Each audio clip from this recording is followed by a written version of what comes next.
Buenos días, les damos la bienvenida a esta nueva clase del postítulo de especialización superior en educación sexual integral en perspectiva de derechos humanos y ludopedagogía.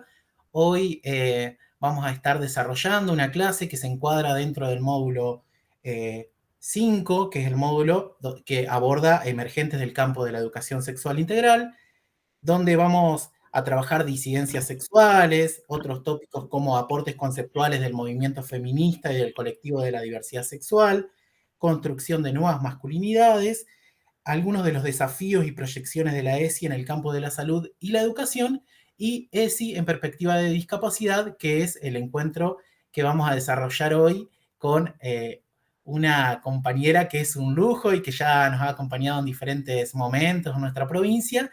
Y le doy la palabra sin más preámbulo a Silvia para que la presente a Carolina. Muchas gracias, Javi. Bueno, tengan muy buenos días a todas aquellas personas que están cursando esta propuesta de especialización superior, pero también a todas aquellas personas que van a luego visualizar esta herramienta de trabajo que proponemos que sea justamente eso, una herramienta de trabajo, ¿no? Para seguir trabajando acerca la ESI desde todas las perspectivas propuestas, pero en todas las prácticas que llevamos adelante en nuestros entornos laborales, ¿no? Ya sea educativos o en el ámbito de la salud. Bueno, en este momento tengo que presentarla a Carolina. Carolina Buceta es licenciada en psicología, es una persona que se ha acercado en varias oportunidades a nuestra provincia, es muy bienvenida, es casi entrerriana, la queremos a esta gurisita. Carolina es licenciada en psicología, actualmente trabaja en el Ministerio de Nación de Mujeres, Género y Diversidad en el programa Equiparar, que tiene como objetivo justamente trabajar por el acceso a los derechos de las mujeres y la comunidad LGTBI con discapacidad. Tiene un vasto recorrido en la temática, ha sido coordinadora ejecutiva del programa de capacitación e inserción laboral para personas con discapacidad visual Agora Argentina. El mismo es ejecutado por la Federación Argentina de Instituciones de Ciegos y Ambliopes. También tallerista externa del programa nacional ESI, desde el 2012 a la fecha, siempre es convocada para trabajar esta temática. Tallerista en diversas actividades referidas a inclusión, como integrante de REDI, Red por los Derechos de las Personas con Discapacidad, e IDI, Instituto Interamericano de Discapacidad y Desarrollo Inclusivo. También ha sido coordinadora del proyecto Convención 2.0, en el cual se producen materiales para jóvenes, trabajando temáticas referidas a vida autónoma, educación, empleo y derechos sexuales y reproductivos. Integrante del equipo del área de discapacidad de la Subsecretaría de Igualdad y Diversidad del Ministerio Nacional de Mujeres, Géneros y Diversidad. También ha participado como coautora en distintas publicaciones, ponencias presentadas en congresos y encuentros donde se aborda la temática en discapacidad y género, y coautora del manual La transversalidad del género en las políticas públicas de discapacidad, una publicación en España en el año 2012. Bueno, contarles que además a Carolina le encanta el mate, por eso le digo que es casi una entrerriana, así que bueno, con esto te damos la bienvenida, Carolina, seas muy bienvenida a nuestra provincia nuevamente, bueno, y a nuestro trayecto de formación que llevamos adelante en esta segunda corte en el año 2023. Te paso la palabra, Carolina.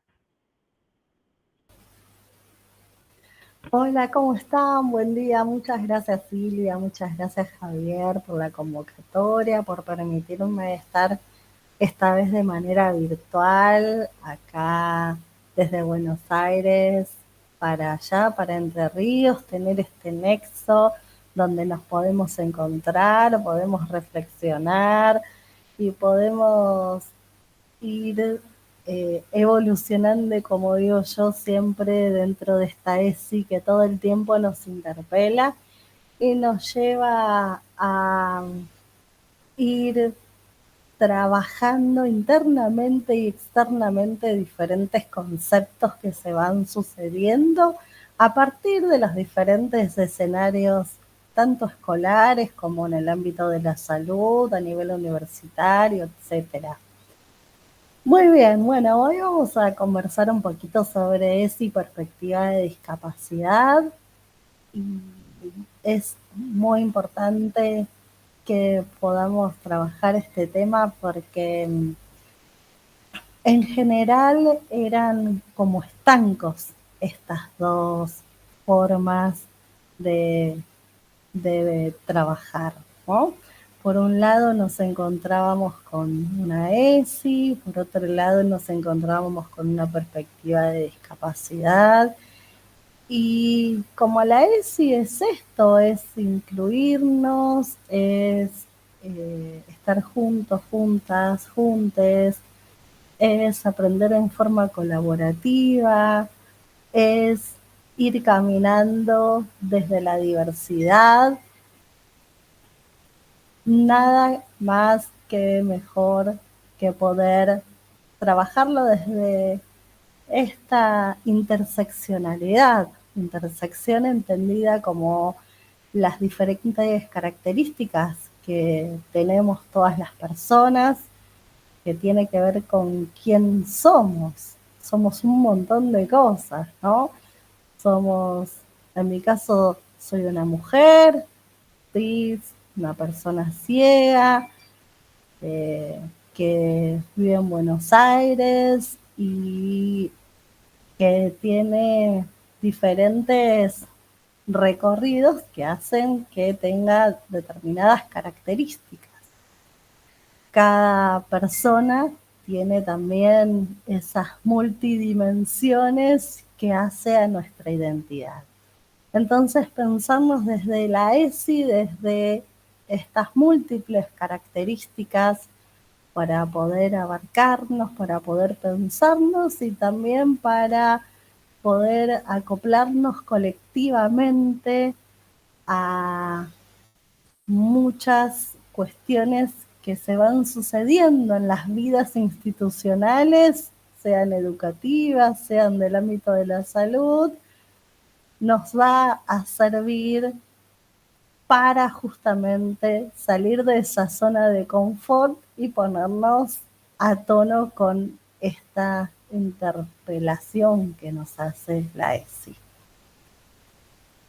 Vamos a arrancar un poquito haciendo historia acerca de cómo la sociedad fue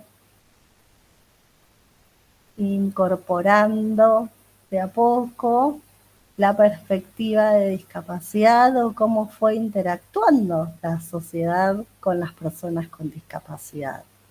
Para comenzar, vamos con un video que preparamos para compartir con ustedes, que está un poquito resumido, después vamos a ampliar.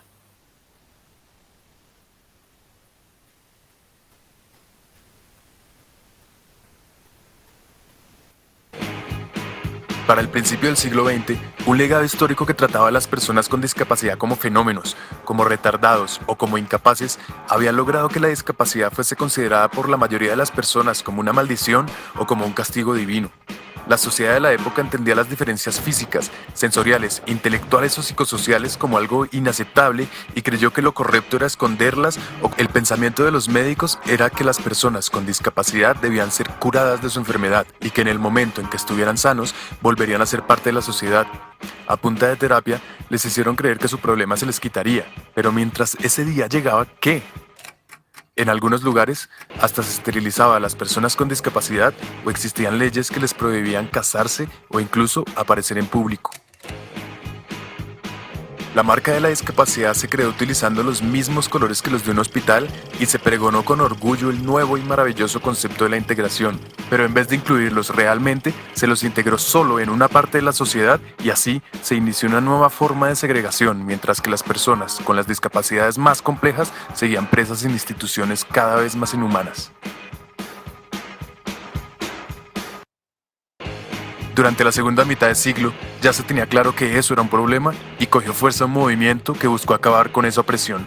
Crearon los primeros centros de vida independiente para volver a ser parte de la comunidad y poder dirigir sus vidas ellos mismos. Se empezó a usar la consigna nada sobre nosotros, sin nosotros, y así se empezó a participar en el proceso de diseñar leyes que realmente los tuvieran en cuenta.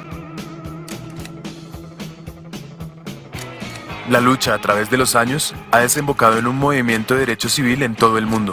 En los países desarrollados y en los que están en desarrollo, las personas con discapacidad demandan sus derechos, demandan su libertad y su igualdad de oportunidades. Y aparte de las leyes que en cada país se han ido desarrollando, en 2006 aparece la Convención de Derechos de Personas con Discapacidad de Naciones Unidas, un instrumento internacional que dice que la discapacidad no la tiene la persona, sino que resulta de la interacción entre personas con deficiencias y las barreras debidas a la actitud del entorno que evitan su participación plena y efectiva en la sociedad en igualdad de condiciones con las demás.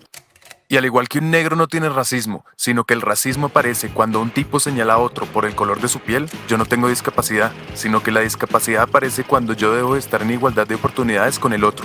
Lo que tienen las personas son algunas limitaciones que pueden sobreponerse gracias a ciertos ajustes que implementados garantizan la igualdad de oportunidades. Y pilas, son la sociedad y el gobierno los que tienen que garantizar estos ajustes. Si no los garantizan, estaríamos aceptando discriminaciones y abusos que a estas alturas no debemos permitir.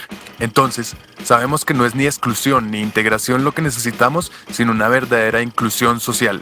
Y es nuestro deber llevar las leyes que tenemos a la calle y producir el cambio de no ver a las personas con discapacidad como unos enfermos, sino como sujetos de derechos, ciudadanos como todos nosotros. Despierten, ayúdenos a cambiar esta situación.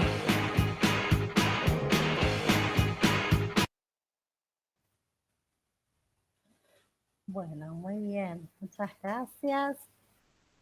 Ahora vamos a desglosar un poquito toda esta historia que fue condensada en este video para que puedan ir hilando bien cómo se dieron los diferentes hechos a lo largo de la historia. Podemos identificar 3 modelos: el modelo de prescindencia, el modelo médico rehabilitador y el modelo social de la discapacidad. El modelo de prescindencia es aquel que prescinde de las personas con discapacidad y durante mucho tiempo en las civilizaciones más antiguas como Esparta, Atenas, etc., hubo una exclusión absoluta de las personas con discapacidad en los términos sociales, porque recuerden que las mujeres tenían la tarea de procrear y los varones la tarea de defender el territorio. Entonces se creía que las personas con discapacidad no estaban preparadas para realizar ninguno de esos roles, por lo cual había prácticas eugenésicas o prácticas de marginación. La causa de la discapacidad se creía que era absolutamente religiosa, por lo cual cuando nacía una persona con discapacidad era porque se pensaba que en la civilización alguien había hecho las cosas mal, o la tribu había hecho las cosas mal, y por ende había como una especie de castigo de los dioses, y por eso nacía una persona con discapacidad.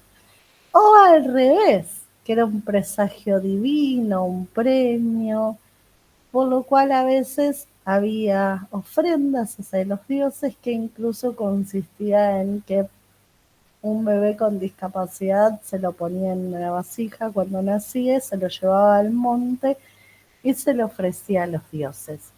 Cuando no existían las prácticas eugenésicas, podría ocurrir que las prácticas de marginación estaban dadas por situaciones en las cuales, por ejemplo, las personas ciegas entretenían a los faraones, o las personas enanas que hoy llamamos de baja talla también, en espectáculos, etc.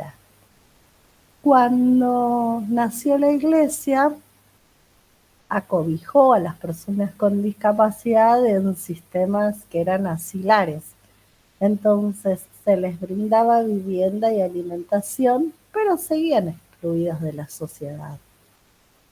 Con las guerras mundiales sucedió que, claro, los estados empezaron a preguntarse, ¿qué hacemos con tantas personas con discapacidad que son improductivas al sistema? Por lo cual se comenzó a trabajar en un sistema de protección y a su vez asistencial y rehabilitador. ¿Qué tenía de característica esto? Que la causa de la discapacidad ya no era pensada como una causa religiosa, sino que era más bien pensada como una causa científica, un problema individual que debía resolver la persona por sí misma. La característica era que se quería normalizar a las personas con discapacidad o curar, una de las dos opciones. Si se la curaba, perfecto. Si se la normalizaba por el proceso de rehabilitación, que es ese proceso mediante el cual se optimizan los recursos de las personas con discapacidad para que pueda suplir esa dificultad que tiene, que es entendida desde ahí, desde ese modelo médico, si se la normalizaba, podía circular por la sociedad y se daba el movimiento de la integración. ¿Qué quiere decir la integración? La integración está dada porque la persona con discapacidad se acopla a un sistema ya organizado, ¿sí? Todos los esfuerzos para incorporarse los debe hacer la persona con discapacidad. Si no se daba esa normalización, se creaban lugares específicos o especiales para las personas con discapacidad, como por ejemplo las escuelas especiales o los talleres protegidos. Es importante que ustedes sepan que las escuelas especiales, cuando dieron su inicio, no son las mismas metodologías o no eran iguales que las escuelas especiales de hoy, donde son lugares abiertos, donde puede circular la comunidad, donde hay chicos que tienen una doble matriculación, entonces van a las escuelas regulares y a las escuelas especiales, sino que más bien eran lugares especiales realizados para personas con discapacidad. ¿Por qué? Bueno, porque se pensaba justamente que si no estaba la persona normalizada, no podía concurrir a ningún otro lugar porque ningún lugar estaba preparado para recibirla. Esto centra de alguna manera o senta las bases para una mirada capacitista. ¿Qué es el capacitismo? Es una forma de pensamiento, de creencia, donde se le da valor a aquellos cuerpos hegemónicos, donde se le da valor a determinada forma de ser y quienes no cumplan estos requisitos son expulsados de los diversos lugares, sistemas, etc. ¿Por qué es importante que recordemos este término? Porque vamos a hablar bastante de una ESI anticapacitista y después les voy a recomendar una guía para docentes que está muy buena, que tiene que ver con esta ESI anticapacitista.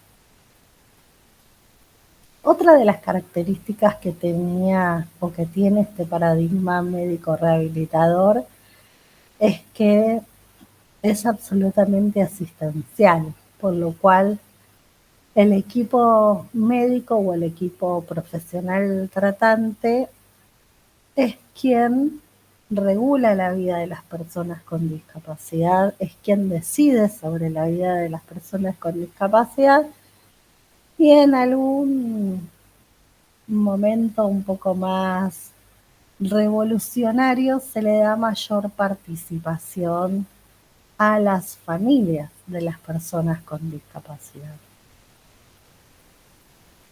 Claro, tengamos en cuenta de que estamos hablando a mediados del siglo XX, ¿no? Por lo cual esta forma de trabajar con personas con discapacidad era la más habitual, posibilitando solo la integración o la segregación.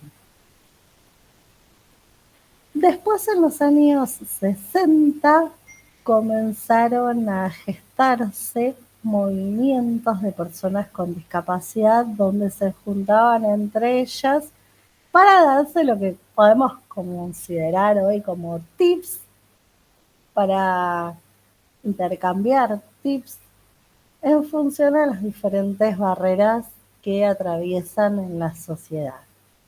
Entonces podemos encontrarlos en Brasil, en Alemania, como muy fuertes, donde eran grupos de personas con discapacidad que se encontraban para intercambiar cómo hacían ante diferentes barreras. Años más tarde se da un paso más en esta historia y un adolescente parapléjico comienza a hacer toda una revolución porque quiere estudiar en una universidad de California. Hace su pedido fue concedido porque la universidad lo podía alojar, pero le dice que debe dormir en la enfermería. Bueno, como todo adolescente se imaginan que no le gustó ni un poco, porque bueno, en Estados Unidos casi todas las personas cuando van a la universidad están lejos de sus casas, entonces están en las residencias universitarias y él se perdía mucho de lo que también tiene que ver con esa vida universitaria, que es el juntarse a hacer los trabajos, las fiestas, la interacción social, etcétera. Entonces él decía, ¿cómo? Yo soy estudiante de día y paciente de noche, la verdad es que no me cierra. Así comenzó a transitar todo un camino de reivindicación de derechos donde fue acompañado también por otros estudiantes y consiguió ese logro de que pueda ingresar a la universidad y que se hagan las reformas estructurales pertinentes para que él pueda también estar en esa residencia universitaria.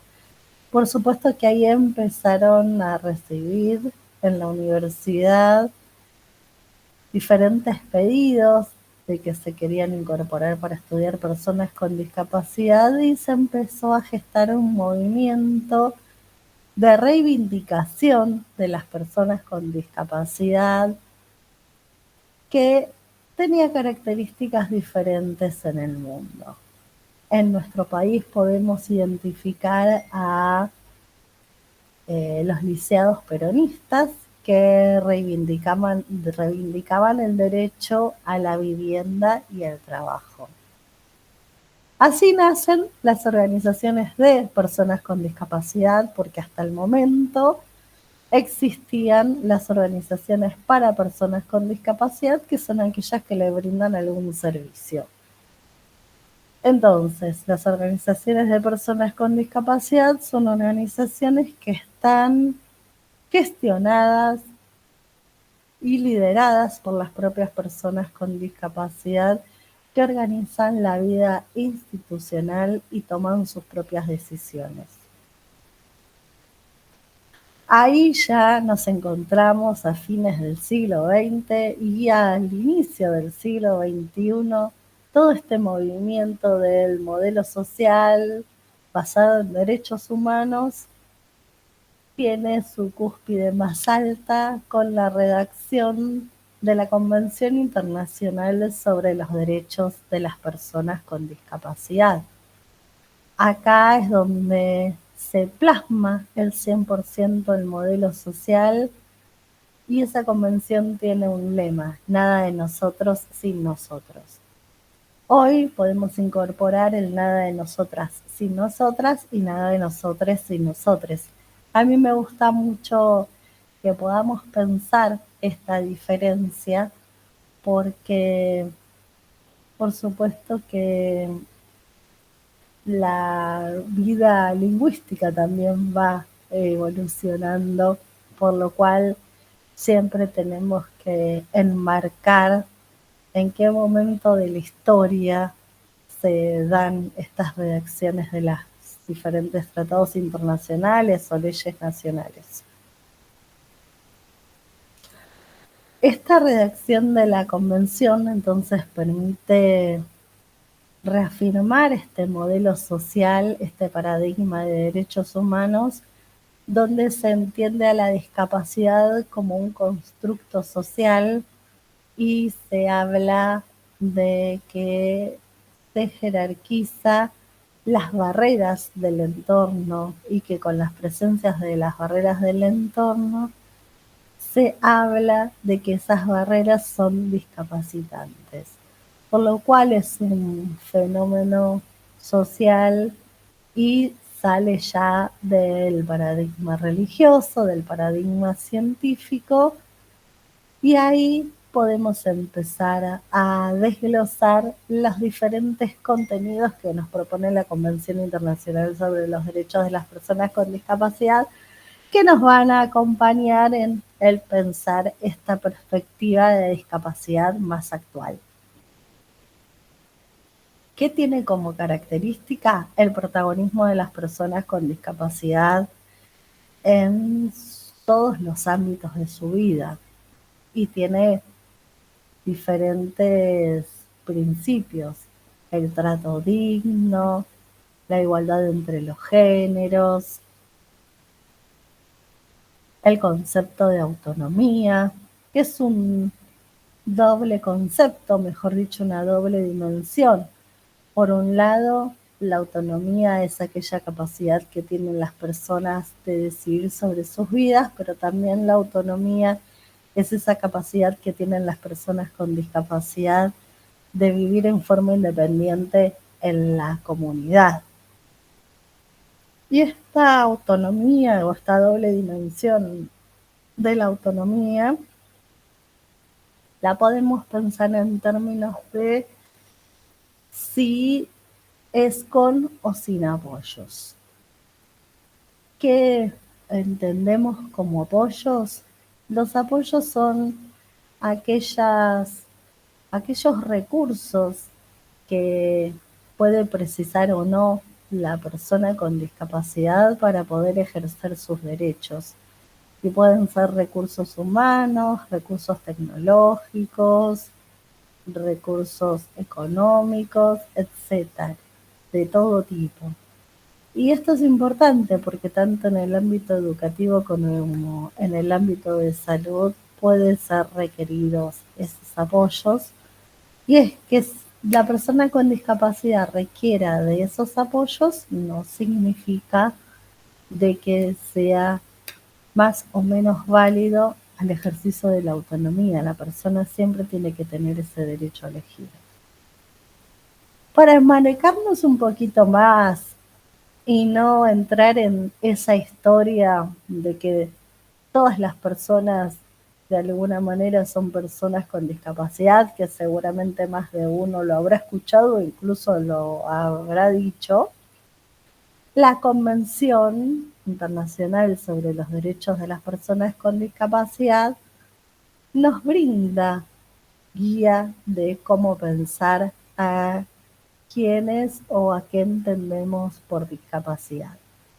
Y dice que la discapacidad es la resultante del déficit de la persona, que ese déficit puede ser físico, sensorial, mental o intelectual, que al interactuar con las barreras del entorno, que esas barreras pueden ser físicas, comunicacionales y actitudinales, dan como resultado una desventaja en la participación de la persona con discapacidad en las diferentes áreas de su vida.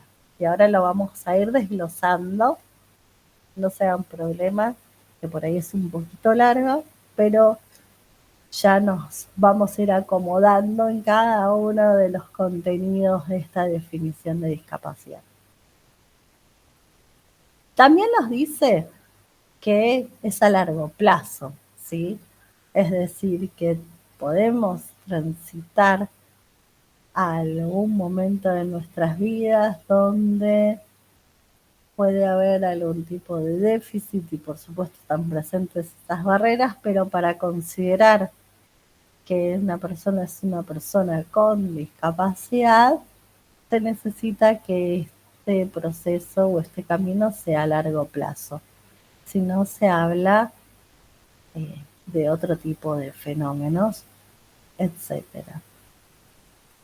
También es un concepto que evoluciona. Si ustedes hacen como un barrido incluso nacional, en normas nacionales, como pueden ser la 22431, que es nuestra ley marco de discapacidad, que es muy vieja, es de los principios de los años 80, es más, se sancionó en dictadura. Ahí vamos a encontrar una definición de discapacidad que no se corresponde con el paradigma actual porque hasta incluso habla de normalidad, etcétera, ¿no? Por eso yo siempre digo que es muy importante esto de pensar en qué marco y en qué épocas se hacen este tipo de leyes. Vamos entonces a desglosar el concepto de discapacidad y después explicar un poquito más sobre este modelo social. Decíamos que entonces es la resultante de estos déficit que pueden ser físicos, sensoriales, mentales e intelectuales. Dentro de los físicos podemos encontrar a discapacidad motriz o discapacidad visceral. Dentro de los sensoriales podemos encontrar a personas con discapacidad visual o personas con discapacidad auditiva. Luego también podemos encontrar dentro de estos déficits a personas con discapacidad intelectual o personas con discapacidad mental. Las personas con discapacidad mental son aquellas usuarias de los servicios de salud mental que por contar con tratamientos a largo plazo, con muchas prestaciones que necesitan y por tener una desventaja en cuanto a la inclusión laboral o etcétera, requieren de una certificación de ser persona con discapacidad, del certificado único de discapacidad conocido por el CUD. Y acá ya que hablamos de los diferentes tipos de discapacidad, también aprovechamos para hablar de la terminología adecuada y no adecuada. Muchas veces se preguntarán, ¿cómo nombramos a las personas con discapacidad? Bueno, se las nombra persona con discapacidad. De hecho, en la redacción de la Convención Internacional sobre los Derechos de las Personas con Discapacidad, que estuvieron presentes tanto los estados como las organizaciones de personas con discapacidad que la representan en todo el mundo,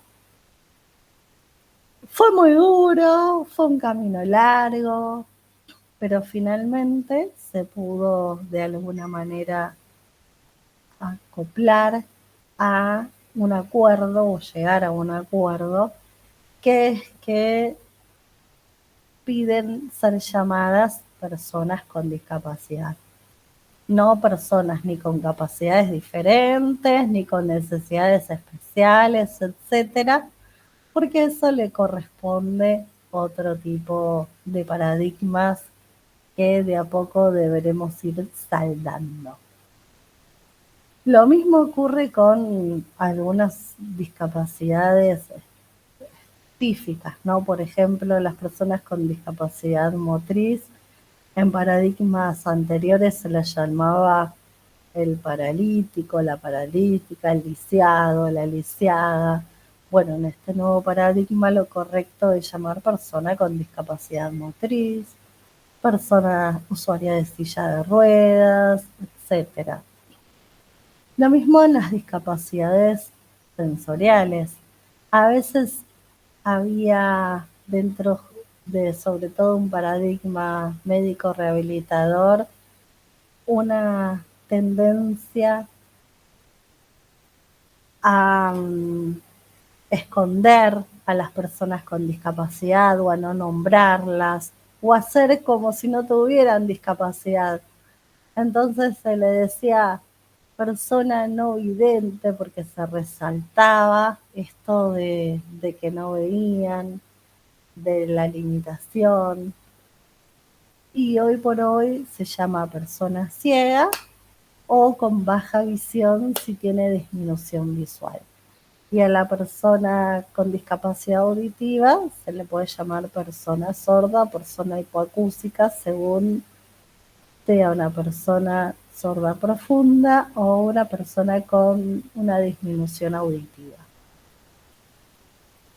A personas con discapacidad intelectual, en los paradigmas viejos se les llamaba retrasado mental, mogólico, etc. Hoy por hoy las llamamos persona con discapacidad intelectual. Y a las personas con discapacidad mental, que son las usuarias de los servicios de salud mental, antes se las llamaba locos, locas, etc. Hoy por hoy las llamamos personas con discapacidad mental o personas con discapacidad psicosocial. Ya desglosamos entonces esto de los déficits, ahora vamos a las barreras. ¿Se acuerdan que hablábamos de 3 barreras? Las físicas, las comunicacionales y las actitudinales. Las físicas tienen que ver con las barreras arquitectónicas o las barreras más edilicias o del transporte o del equipamiento. En materia de salud, por ejemplo, nos podemos encontrar con centros de salud que no tienen rampas, que no tienen ascensores, que los pasillos y las puertas de acceso son muy chicas, por lo cual le falta el ancho para que pueda ingresar una persona usuaria de silla de ruedas. También algo que sucede a lo largo de casi todo el país es la ausencia de equipamiento de camillas accesibles o mamógrafos accesibles para que puedan realizarse estudios ginecológicos, tanto personas usuarias de silla de ruedas como personas de baja talla. Las barreras comunicacionales son aquellas que están presentes en términos de que no se puede recibir ni emitir información en igual y tiempo y forma que las demás personas. ¿Y esto por qué ocurre? Porque no están basados en un diseño universal, ¿sí? Pensemos que la primera llave para que las personas con discapacidad puedan ejercer sus derechos es la accesibilidad. Es el primer derecho. Si no hay accesibilidad, es decir, si no está pensada un espacio en términos de diseño universal, están presentes estas barreras. ¿Qué es un diseño universal? Es un producto, es un proyecto, es una planificación, una política pública, un contenido que está pensado para que pueda ser utilizado, disfrutado por la mayor cantidad de personas posibles sin ningún tipo de adaptación. Entonces, cuando esta accesibilidad, este diseño universal, está ausente, lo que sucede es que están estas barreras comunicacionales. Barreras comunicacionales que se van saldando con la presencia de diferentes formatos en cuanto a los contenidos áulicos o en cuanto a los contenidos en lenguaje o en cuanto a los contenidos de la información que se brinda en los diferentes espacios. Para eso tenemos que pensar en la posibilidad de que haya material o en sistema braille o en sistema de audio o en información digitalizada para personas con discapacidad visual.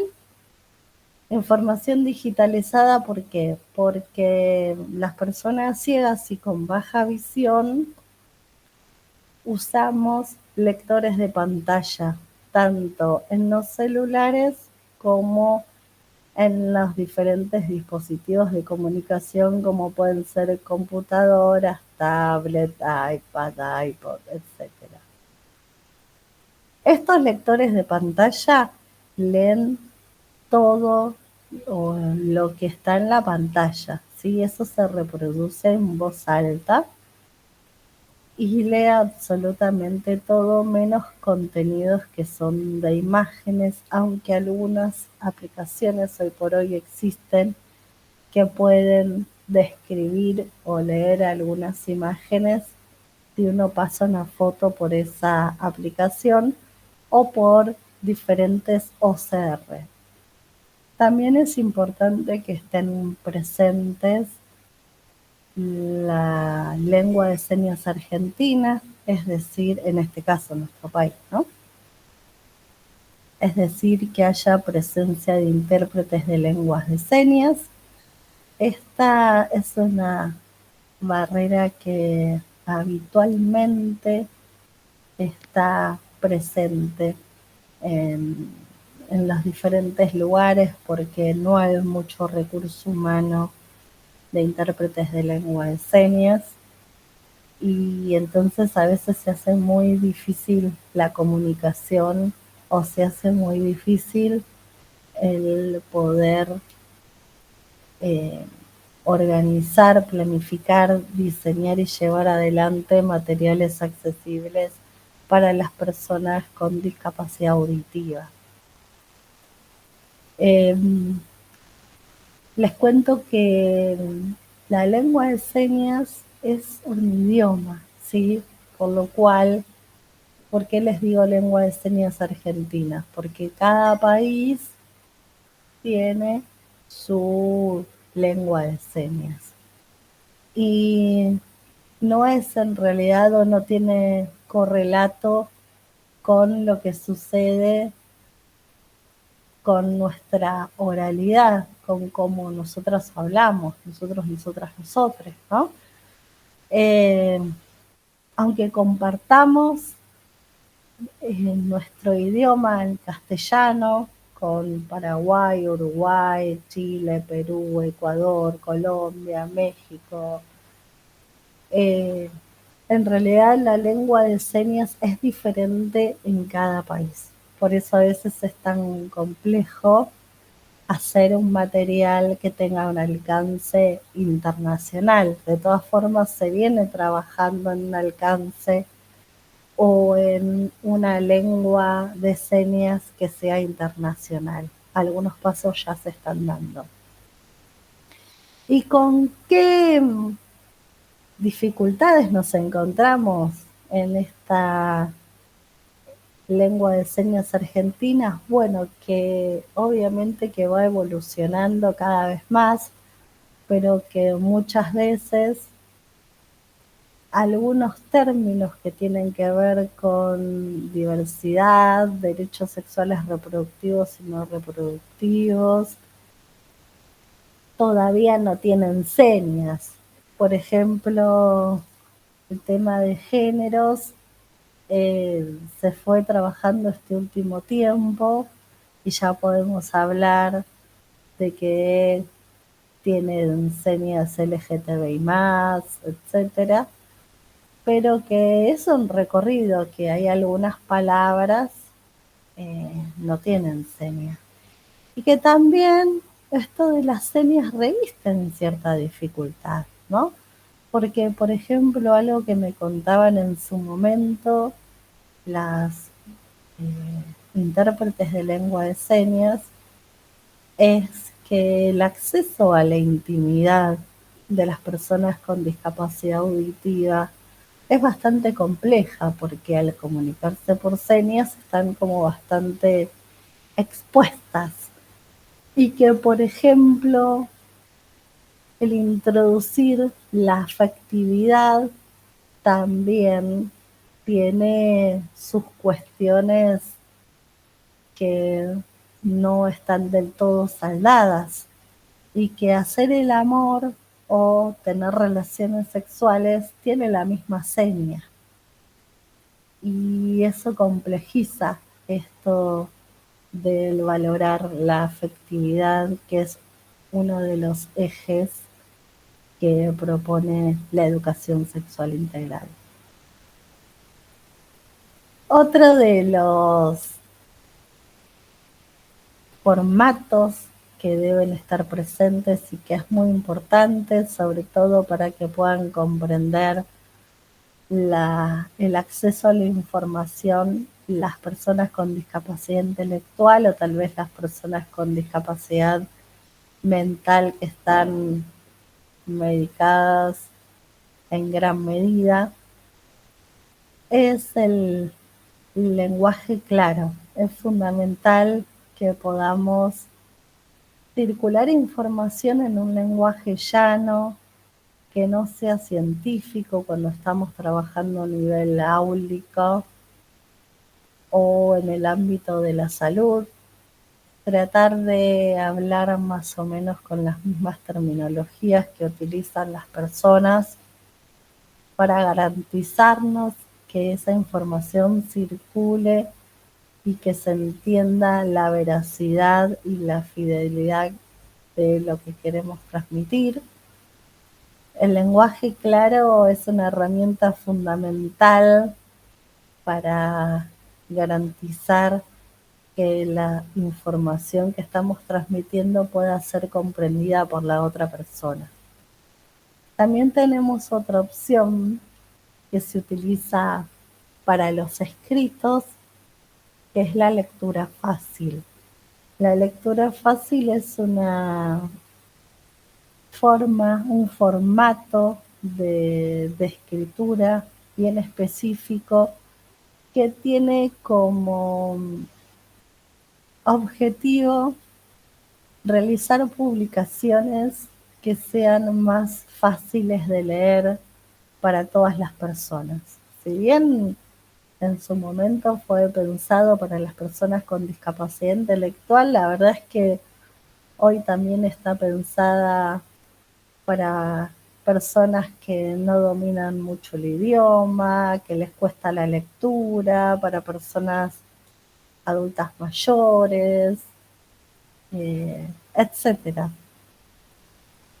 Y ahí les sugiero que puedan ingresar a la web de una organización que se llama Lengua Franca, que explica mucho mejor que lo pueda explicar yo, que no tengo dominio del tema, sí conocimiento, pero no dominio. ¿En qué consiste esta lectura fácil? Que en términos generales podemos resumir en que todas las oraciones tienen que ser cortas, todas las oraciones deberían poder tener un sujeto y predicado, que todas los párrafos no excedan los 4 renglones, que tengan un hilo conductor. A veces puede que se tengan que repetir el sujeto, etcétera, para que pueda ser comprendido más fácilmente. Y es un recurso súper interesante para poder implementarlo en materiales didácticos, etcétera. Lengua Franca tiene mucho recorrido en esto, es una organización que se especializa en esto y de hecho han podido realizar, por ejemplo, en lectura fácil la CEDAW, la convención, van a encontrar materiales de ESI también, y bueno, es muy claro ese formato. También para las personas del espectro autista o para complementar información o para personas con discapacidad intelectual, es deseable que haya presentes pictogramas en los materiales que van a utilizar en estos materiales didácticos. Hay varias páginas en internet que pueden ayudarles a poder confeccionar los pictogramas, a poder organizar la información en pictogramas. De hecho, también la Convención Internacional sobre los Derechos de las Personas con Discapacidad la van a poder encontrar en sus versiones pictogramas y tal vez algunos otros tratados internacionales o leyes nacionales también. La tercera barrera, como es mucho contenido retomo, se acuerdan que estamos hablando de barreras físicas, barreras comunicacionales. Las comunicacionales son las que veníamos hablando de los diferentes formatos. La tercera barrera es la barrera, son las barreras actitudinales, que son aquellas barreras que tienen que ver con los estereotipos, los prejuicios, las representaciones sociales que existen en la sociedad sobre las personas con discapacidad. Y son las más fuertes muchas veces, porque hace que en determinados lugares no haya una interacción con una mirada de derechos humanos, que muchas veces haya restricciones, que muchas veces haya prácticas que no están de la mano de este paradigma del modelo social. Y estas prácticas las podemos encontrar tanto en el ámbito escolar como en el ámbito de la salud. Y esto tiene que ver con, vamos a hablar específicamente, algunos mitos, creencias, también prejuicios que hay sobre la sexualidad y las personas con discapacidad. Lo primero que encontramos es una infantilización en general de la sociedad hacia las personas con discapacidad. Si ustedes hacen un barrido y un escaneo de sus vidas diarias, capaz que se encuentran presenciando situaciones donde a las personas con discapacidad se las llama por su lugar, por su nombre en diminutivo. Entonces es Pablito, es Carlita, es Marianita, es Lucianita, y capaz que Lucianita tiene 30 años, ¿no? Hay ahí mucha dificultad en respetar la edad cronológica sobre las personas con discapacidad o de las personas con discapacidad, y eso dificulta mucho la atención en salud, dificulta mucho el trabajo en el aula, en las aulas, sobre todo porque también eso hace que pensemos a las personas con discapacidad como eternos niños. Y no se incorpora la sexualidad a la vida de las personas con discapacidad. Entonces nos encontramos con situaciones como que a veces pensamos que o jerarquizamos el hecho de que es muy importante trabajar el valorar la afectividad en las personas con discapacidad, que hablamos mucho de las emociones, ¿sí? Y nos centramos en ese eje y descuidamos ejes importantísimos, ¿no? Como por ejemplo el cuidado del cuerpo y la salud, y preferimos hablar de emociones y no de accesos a métodos anticonceptivos, y elegimos jerarquizar hablar de las emociones y desconocemos el hecho de poder brindar información sobre interrupción voluntaria del embarazo, todo porque consideramos eternos niños, niñas a personas con discapacidad y creemos que no van a ejercer su genitalidad.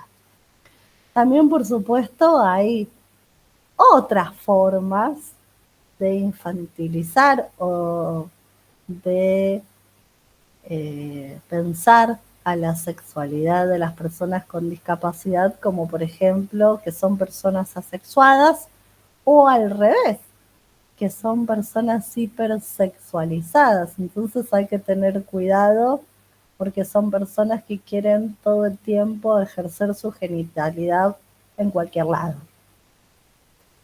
Y esto hace que a veces esa información no sea del todo correcta, a veces hay creencias en las cuales se piensan de que es mejor no dar tanta información sobre derechos sexuales reproductivos y no reproductivos porque eso va a tener un efecto de que va a incrementar su deseo en cuanto a tener relaciones sexuales o que va a incrementar su deseo a masturbarse, etcétera.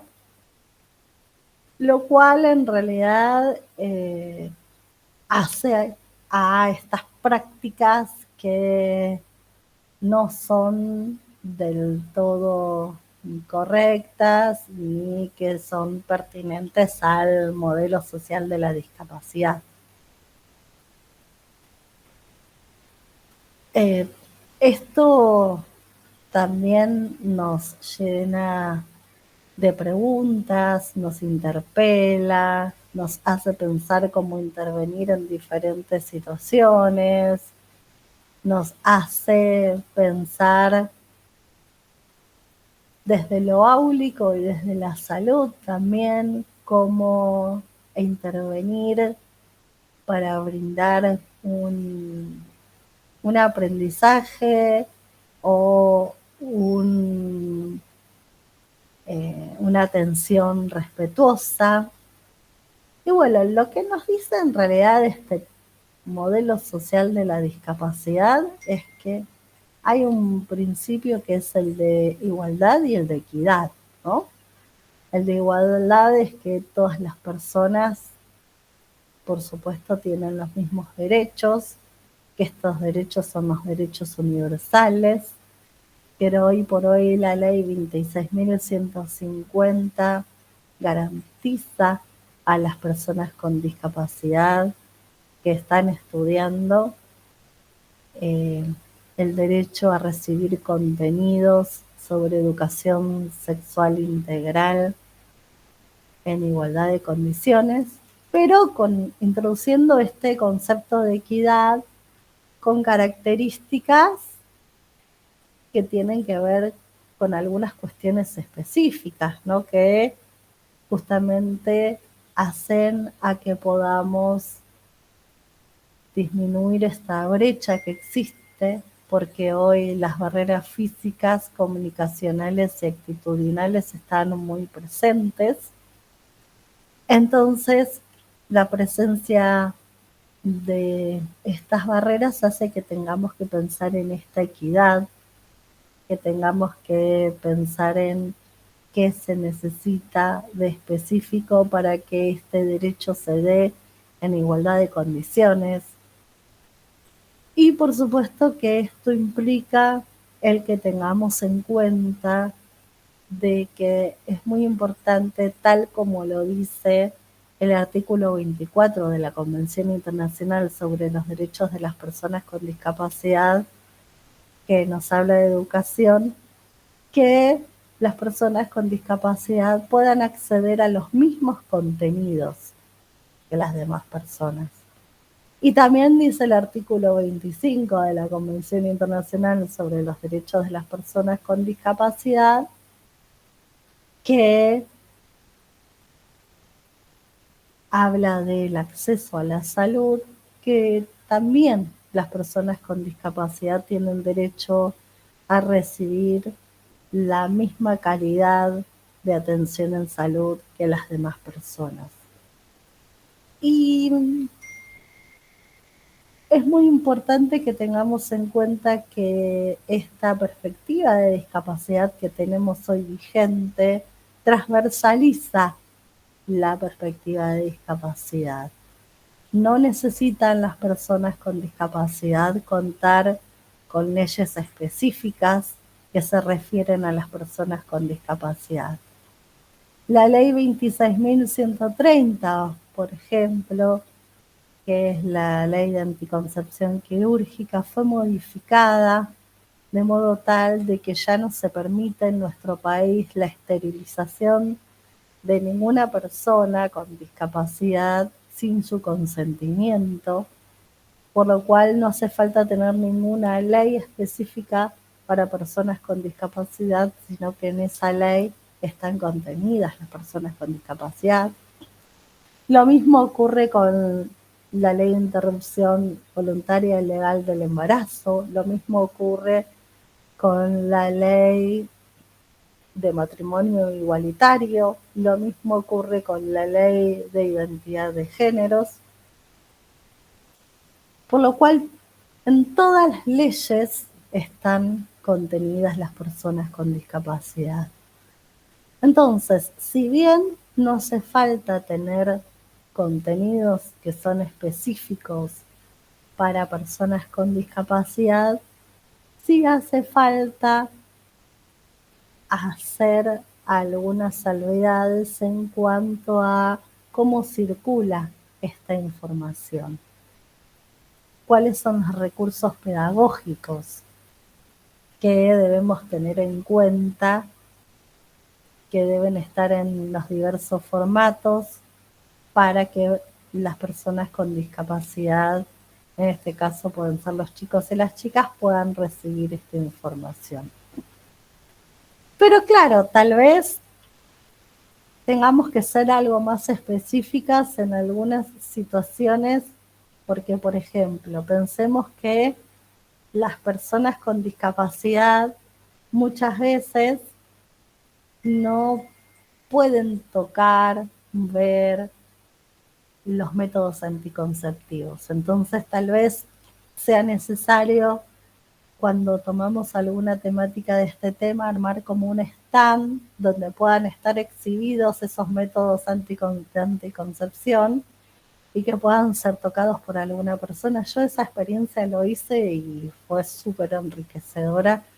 Y es más, hasta me decían personas sin discapacidad que estaba buenísimo ese recurso porque ellos tampoco habían podido tocar los métodos, que si bien los podían ver, etcétera, que estaba bueno poder tocar un DIU, etcétera, y poder hacer las preguntas pertinentes que salían a partir de estas situaciones que se daban en ese stand, en esos diálogos, etcétera. Lo mismo ocurre con lo que son los productos de gestión menstrual, ¿no? Todo el tiempo estamos hablando, bueno, del derecho a hablar sobre la menstruación y que todas podamos elegir los productos menstruales que queremos utilizar. Claro, por ahí un paso previo que tiene que ver con conocerlos y en el caso de las personas con discapacidad muchas veces verlos y tocarlos, ¿no? Porque en abstracto a veces se hace muy complejo. Y por supuesto que a veces se hace complejo tener todos estos recursos exhibidos en un mismo lugar, pero tengamos en cuenta que también podemos hacer réplicas en algunos otros materiales o incluso si existen escuelas técnicas, poder imprimir algunos prototipos de lo que son algunas réplicas en 3D. Siempre hay como recursos de cómo pensar el bajar esta información de diferente manera, de una manera como más llana y donde sea como más cercana a los chicos y las chicas para que puedan, además de conocer esa información intelectualmente, poder tocar, poder ver, poder manipular, etcétera, y así poder elegir con libertad, con compromiso, con responsabilidad, pero también con información que sea fidedigna, científica, actualizada. Recordemos que también eso es parte de nuestra tarea, ¿no? Porque información hay mucha, pero a veces no es fidedigna, a veces no es actualizada, a veces no es científica, y ahí es donde tenemos una tarea enorme de poder justamente empezar a bajar toda esta información para que llegue a los chicos y las chicas.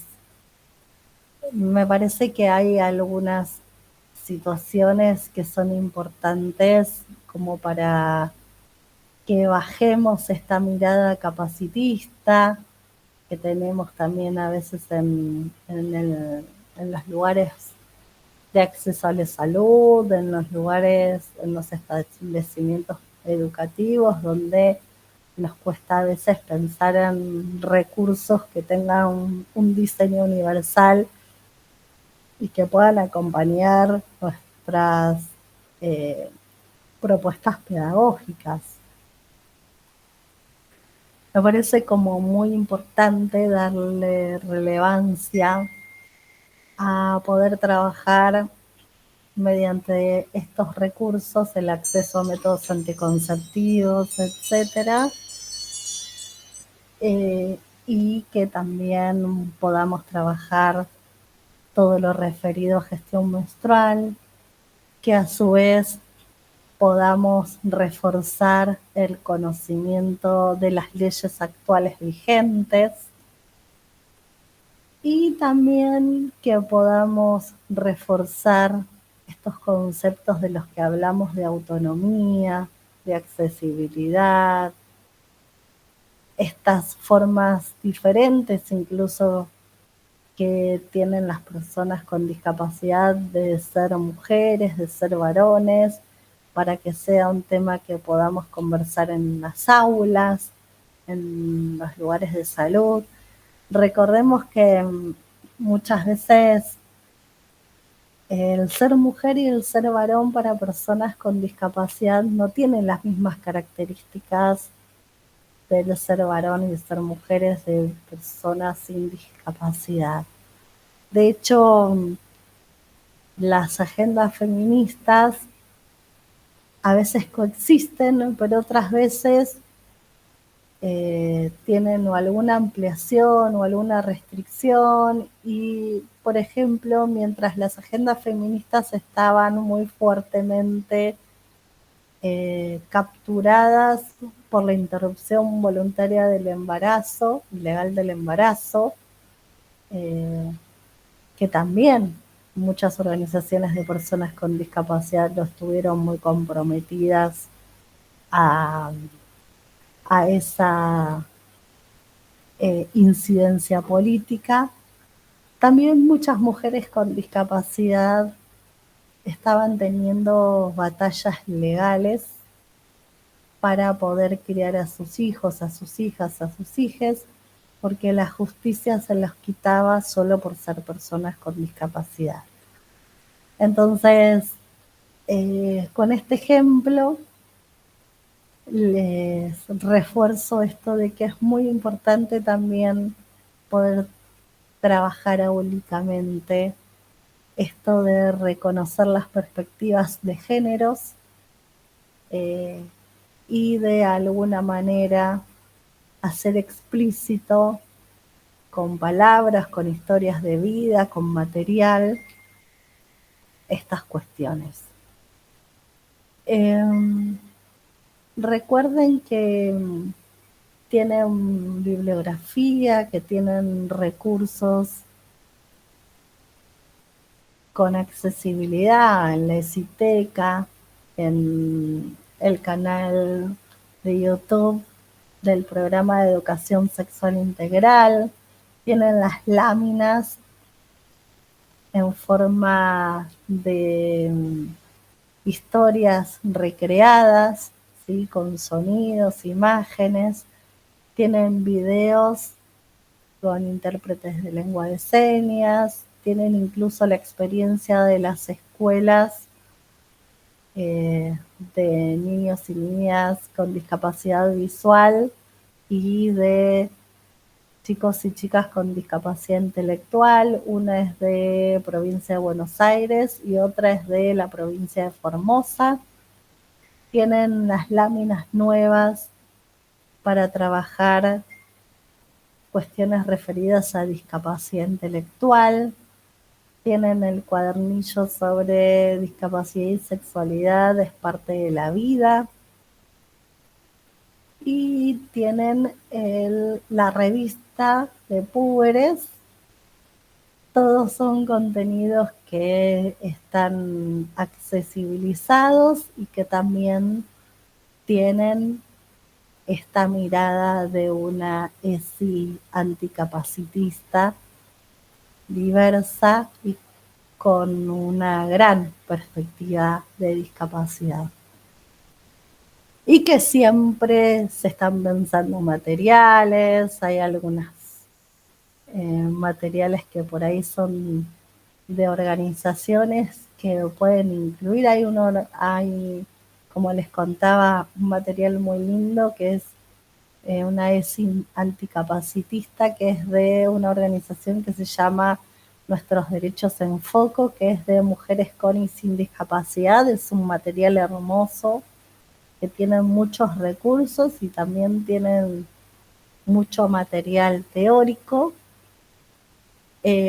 Tienen también una guía de una colectiva que se llama La Luz de Frida, una colectiva impulsada por IDI, el Instituto Interamericano de Discapacidad y Desarrollo Inclusivo.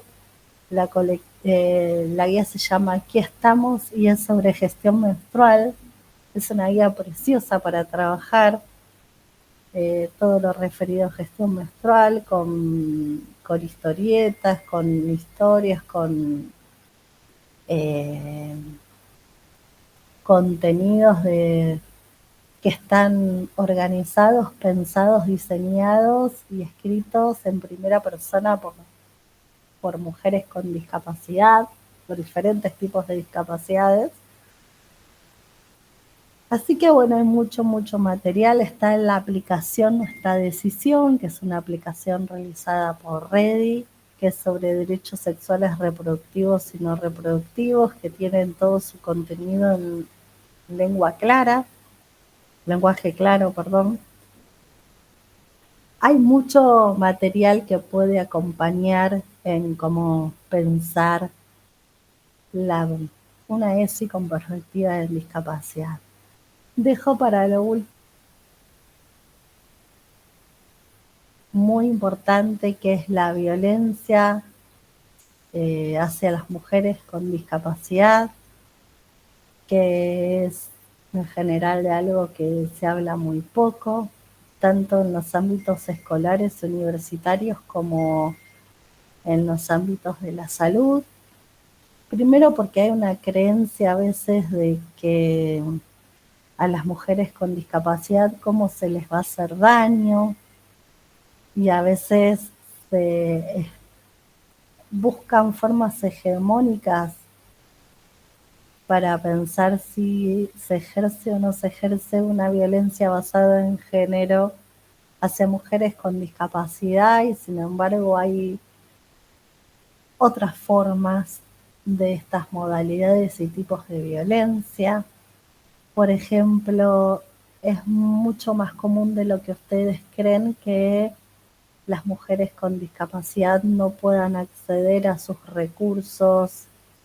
Con esto llamo a su dinero, por lo cual en general es gestionado por otra persona que no es ella, que no sabe ni lo que ganan ni qué hacen con su dinero. También el hecho de esconderles elementos que hacen a su desplazamiento y el ejercicio de su autonomía, como bastones, silla de ruedas, etcétera, es una forma de ejercer esa violencia. Y también hay algunas cuestiones que se suceden que a veces nos cuesta pensar que existen algunas situaciones de violencia en momentos donde las mujeres necesitan apoyos o asistencias. A las mujeres con discapacidad les cuesta muchísimo denunciar situaciones de violencia porque muchas veces esas situaciones de violencia son ejercidas por sus cuidadores o porque son personas que les provee a las mujeres con discapacidad o a las chicas con discapacidad de todo lo que necesitan para su cotidianidad. Entonces, si hay muchas dificultades para que las personas con discapacidad ejerzan esas denuncias o lleven adelante esas denuncias, es por esto, pero también porque a veces los recorridos que tienen que hacer para efectivizar esas denuncias no son accesibles, etcétera. También hay otra situación de violencia que las vamos a ver ahora en una campaña realizada por la Biblioteca Argentina para Ciegos, que tiene que ver con el acoso callejero. Y los invito a que podamos mirar esta campaña para que luego podamos hacer una reflexión sobre la misma.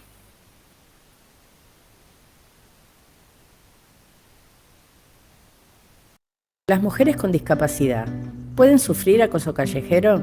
Las mujeres ciegas y con baja visión somos antes que nada mujeres y por lo tanto estamos expuestas a vivir las mismas situaciones de violencia machista que el resto de las mujeres.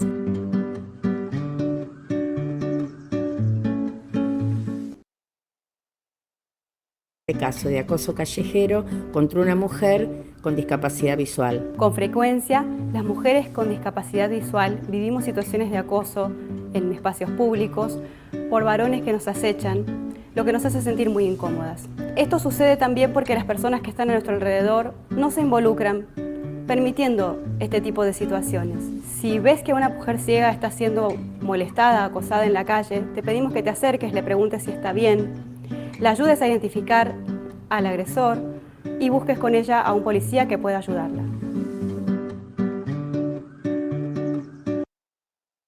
Si sos una mujer con discapacidad visual y sufriste una situación de acoso callejero. Si a vos te pasó, compañera, te sugiero que, en primer lugar, trates de reconocer al presunto atacante. Una vez que se reconozcas y lo puedas individualizar, que busques a alguna persona que esté a tu alrededor, que haya visto la situación, que busques algún testigo, porque es muy importante que tengas elementos probatorios. Te sugiero que, en primer lugar, o te acerques a la comisaría más cercana a tu domicilio, o si vivís en la ciudad de Buenos Aires, que concurras a alguna de las sedes del Ministerio Público Fiscal para poder radicar allí la denuncia. Es muy importante, compañeras, que denunciemos estas situaciones. No permitamos que ninguna otra mujer con discapacidad visual sea víctima de una situación de acoso callejero o de violencia. Denuncia.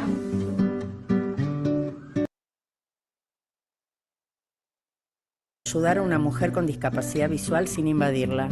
Es importante que tengas en cuenta que si querés ayudar a una mujer ciega que se desplaza por la vía pública, primero tenés que preguntarle si necesita ayuda. Nunca la empujes, la toques o la agarres sin su consentimiento. Si lo haces, esa intención solidaria se puede convertir en un momento desagradable. Si un desconocido nos agarra, nos toca o nos empuja sin previo aviso y sin nuestro consentimiento, nos puede generar susto.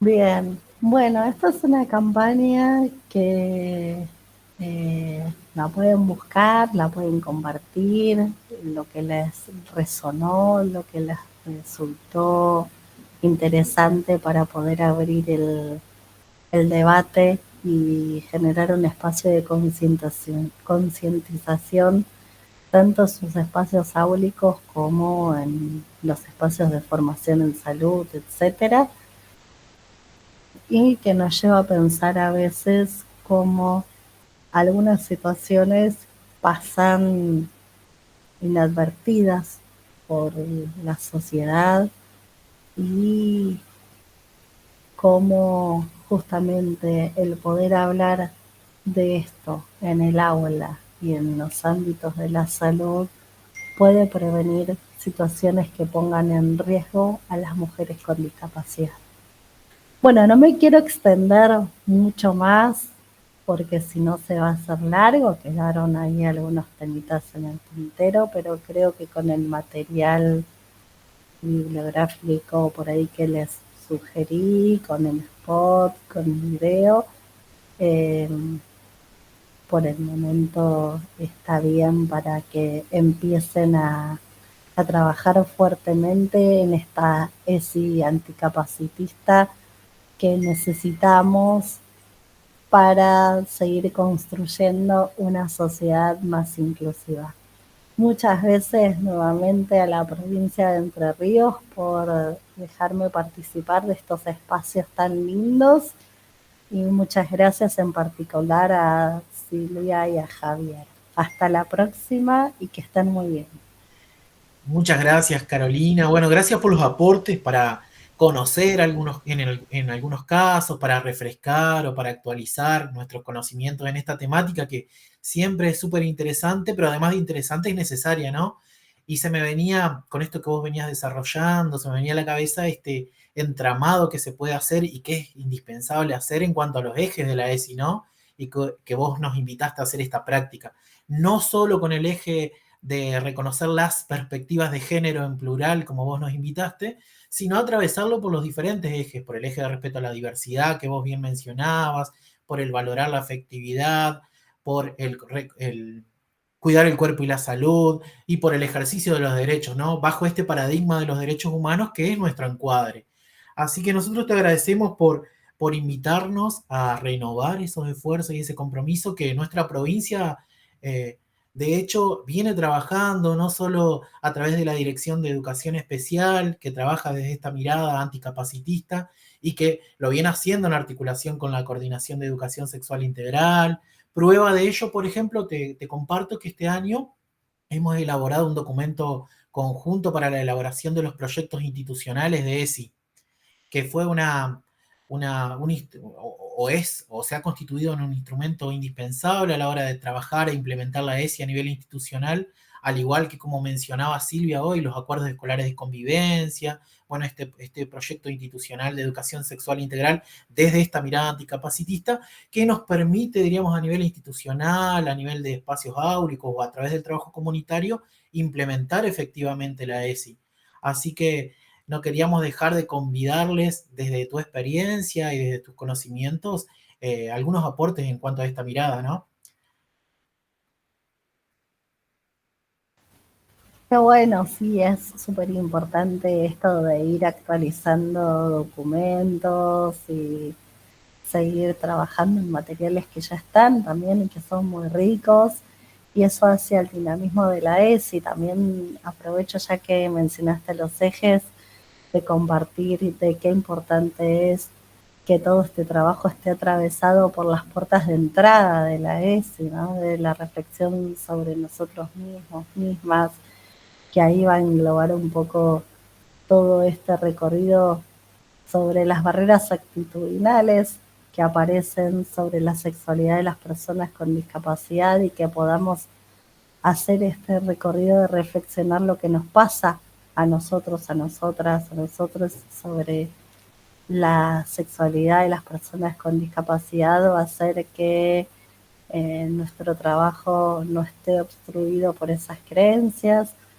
También, bueno, los contenidos de la ESI, que ya sabemos que debe ser transversal, los hechos que irrumpen en, en lo institucional, eh, a su vez también la vida institucional, ¿no? Esto de empezar a evaluar cómo son los espacios, el lugar que les damos a las personas con discapacidad. También pensaba en la vida institucional, no solo en los espacios físicos, ¿no? De cómo abrimos al diálogo, de las personas con discapacidad pueden participar o no en igualdad de condiciones.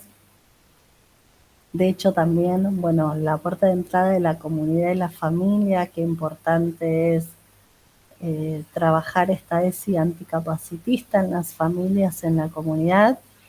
Y contarles también que conversando un poco con Lía Vargalló, que ustedes muchos la conocen, que ha sido referente nacional de ESI, que hoy se encuentra trabajando siendo referente de ESI de provincia de Buenos Aires, la región 6, ahí en zona norte del conurbano bonaerense, me contaba que estaban trabajando en una sexta puerta de entrada que me parece fundamental, que son las voces de los chicos y las chicas y que son fundamentales porque van a ser fuente de inspiración seguramente para generar y actualizar materiales para que esta ESI que venimos repensando permanentemente no está alejada de las expectativas y de lo que necesitan nuestros estudiantes y nuestras estudiantes